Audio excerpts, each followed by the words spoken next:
Hello everyone, आप सभी का स्वागत है हमारे यूट्यूब चैनल में। तो जैसे कि हमने पिछले एपिसोड में देखा था, जो मीरो होती है उसे एक ऐसी जगह ले जाती है ताकि वो अच्छी तरह से उसे समझा सके।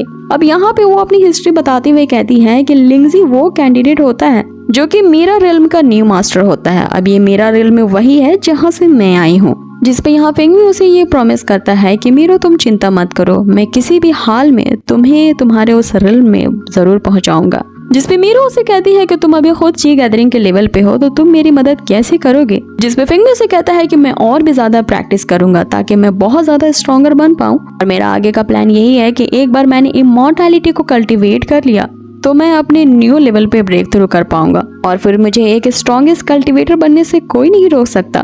उस दिन देखना, मैं तुम्हें डेफिनेटली तुम्हारे घर पहुंचा के ही रहूंगा। जिसपे मीरो उसे कहती है कि लिंगजी मुझे उस दिन का इंतजार रहेगा और मैं आशा करती हूँ कि वो दिन मेरी जिंदगी में जल्द ही आए। अब यहाँ सीन चेंज होता है और हमें उस हॉल ऑफ स्पिरिचुअल आर्टिफैक्ट का सीन दिखाया जाता है, जहाँ पे जो सिया होती है वो उस मिस फैंगशी को हेल्प करने के लिए थैंक्स कर रही होती है। यहाँ पे जो फैंगशी होती है वो सिया से काफी जेलस थी और उसे कहती है कि मैंने यहाँ तुम्हारी मदद नहीं की है, ना ही उस फेंगमी के यहाँ मैंने मदद की है। मुझे तो उस डीमन सेक्ट के बंदे का एटीट्यूड ही पसंद नहीं था, इसलिए मैं उसे सबक सिखाना चाहती थी, क्योंकि मैं उनके बुलीनेस वाले बिहेवियर को और ज्यादा टॉलरेट नहीं कर सकती थी। आगे फेंगमी सिया के पास पहुंच के कहती है कि आगे हमें क्या करना चाहिए और अब तुम्हारा प्लान क्या है। जिसपे फेंगमी यहाँ मीरो को बुलाता है और उससे पूछता है कि इस हॉल ऑफ स्पिरिचुअल आर्टिफैक्ट का जो एक्चुअल इनहेरिटेंस है वो आखिर किस जगह पे है। जिसपे मीरो से बताती है कि वो यहाँ से काफी दूर है, लेकिन अगर तुम इस दरवाजे को तोड़ देते हो तो वहाँ तक जाने के लिए तुम्हें यहाँ से रास्ता मिल सकता है। आगे उस मीरो अपनी पावर से उस डोर को ओपन करने की कोशिश करती है, लेकिन यहाँ उसकी पावर्स काफी ज्यादा सफिशिएंट नहीं थी, इसलिए वो यहाँ फेंगमी की मदद मांगती है। अब जैसे ही फेंगजी अपनी पावर्स मीरो के साथ एक्यूमुलेट करते हुए उस डोर पे लगाता है और वहाँ पे हम देखते हैं कि सारी चीजें हिलने लगती है और वो दरवाजा फोर्सफुली ओपन हो जाता है, जिससे हेवन और अर्थ के बीच एक पोर्टल ओपन हो जाता है।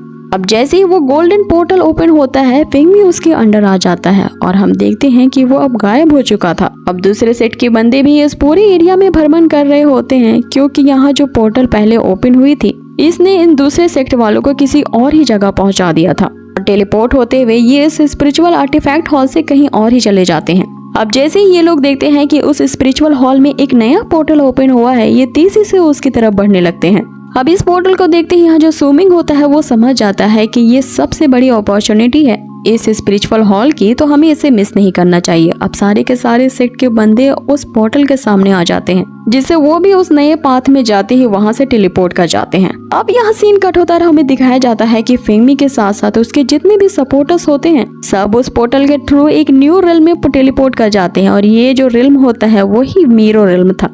साथ ही हम देखते हैं कि बाकी सारे सेक्ट वाले भी उस पोर्टल का यूज करते हुए अब इस मीरो रिल्म में आ चुके थे।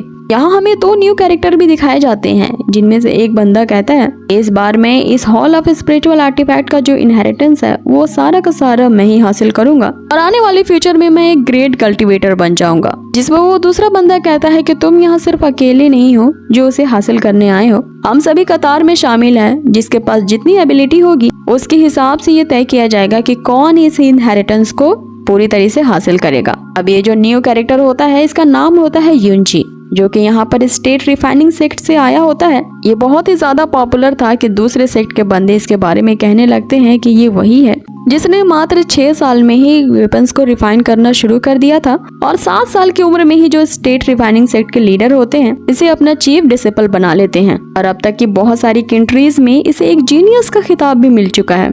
अब ये सब सुनते हुए यहाँ योयो कहने लगते हैं कि क्या बकवास नॉनसेंस यहाँ पे हो रहा है। यहाँ पे ये लोग इसकी तारीफों के पुल बांधने आए हैं कि तभी मीरो फेंगमी के पास आती है और उसे कहती है कि लिंगजी आपको जल्द से जल्द इसे ट्राई करना चाहिए, क्योंकि इस जगह की स्पिरिचुअल एनर्जी अब इमर्ज हो चुकी है और यहाँ पे जल्द ही अपॉर्चुनिटीज ओपन होने वाली है। जिसपे फेंगमी से कहता है कि तुम चिंता मत करो, मैं ही होऊंगा जो इस हॉल ऑफ स्पिरिट आर्टिफैक्ट के इनहेरिटेंस को पूरी तरह से ऑब्टेन करूंगा। अब इससे कोई फर्क नहीं पड़ता कि चाहे मेरे सामने जितना भी पावरफुल ओपोनेंट क्यों ना आ जाए। कि तभी हम देखते हैं कि वो बंदा जिसका नाम लियू होता है वो सिया का हाथ पकड़ते हुए कहता है कि तुम यहाँ पे क्या कर रही हो, क्या तुम ठीक हो। जिसपे सिया यहाँ उसे अपना हाथ छुड़ाते हुए कहती है कि तुम अपनी हद में रहो। आगे यहाँ वो अपना हाथ छुड़ाते हुए फेंगमी के पास चली जाती है और उसका हाथ पकड़ लेती है, जिसपे यहाँ सिया की सिस्टर जो होती है वो फिंगमी को बताती है इसका नाम लियो है, ये वही है जिससे ग्रैंडफादर ने सिया के लिए फियांसे चूज किया है। अब सिया को ये पसंद नहीं है, लेकिन हमारे ग्रैंडफादर ने इसकी शादी हमारे सिया से करने की ठान ली है।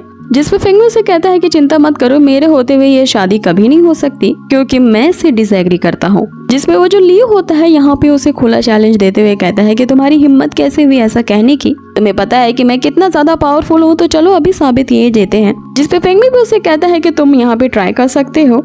अब जैसे लियो यहाँ पर फिंगमी पे अटैक करने वाला होता है ये कहते हुए कि मुझे अंडर एस्टिमेट करने की कोशिश मत करना। सिया उसे रुकने का इशारा करती है। तभी हम देखते हैं कि वहाँ सारी चीजें हिलने लगती है और वो ट्रायल शुरू हो जाता है।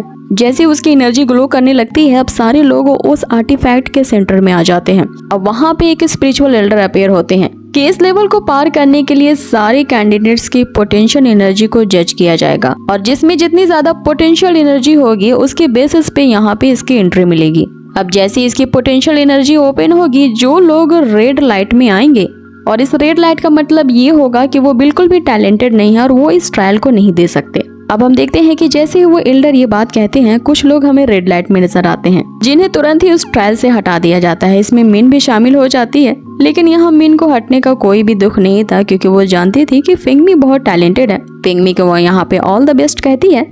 आगे यहाँ एल्डर फिर से कंटिन्यू करते हैं कि जो लोग पर्पल लाइट में खड़े होंगे उनमें पोटेंशियल एवरेज लेवल का होगा और वे लोग इस ट्रायल में पार्टिसिपेट कर सकते हैं, लेकिन उनके स्मॉल चांसेस है यहाँ जीतने के। लेकिन जिन लोगों की पोटेंशियल लाइट ब्लू है वो काफी ज्यादा टैलेंटेड है और इस पोटेंशियल लाइट के होने से उनकी सक्सेस रेट काफी हाई है। लास्टली वो बताते हैं लेकिन जिसकी गोल्डन लाइट होगी वो इन सब पोटेंशियल लाइट में से सबसे बेस्ट होगा। जितनी ज्यादा उसकी गोल्डन लाइट डैजलिंग होगी वो पर्सन उतना ही रेयर जीनियस होगा। अब इसकी जो सक्सेस पाने की रेट होगी वो सबसे ज्यादा हाईएस्ट पीक पे होगी। अब ये सुनते हुए वो जो लियो होता है वो फिंगमी पे हंसने लगता है कि अभी अभी तुम तो बहुत एरोगेंट हो रहे थे, ये देखो तुम्हारी खुद ही लाइट तो ग्रे है और मैं बेकार का ही तुमसे डर रहा था कि तुम कहीं एक जीनियस तो नहीं और तुमसे पंगा लेके मैंने तो कोई गड़बड़ी नहीं कर दी। और तुम्हारी तो ये पोटेंशियल लेवल एकदम अलग ही कलर की है, मीन्स कि तुम्हारी जो कल्टीवेशन लेवल है काफी लो लेवल की है। कि तभी हम देखते हैं कि फिंगमी की जो पोटेंशियल लाइट होती है वो गोल्डन हो जाती है और वो इतनी ज्यादा डैजलिंग थी कि वहाँ पे प्रेजेंट सारे लोगों की जो लाइट थी इसके सामने धुलने पड़ जाती है। ये देख के जो एल्डर रहते हैं वो भी हैरान हो जाते हैं क्योंकि यहाँ जो फिंगमी की गोल्डन लाइट थी वो प्लैटिनम की होती है, जो कि बहुत सारे जीनियसों में भी एक जीनियस होता है और ये इतना rare kind of potential light होती है कि वो उस एंशिएंट टाइम में भी नहीं थी। जिसपे सिया यहाँ एक्साइटेड होते हुए कहती है कि मुझे पता था कि तुम इन सब से भी ज्यादा यहाँ पे स्ट्रॉन्गेस्ट हो।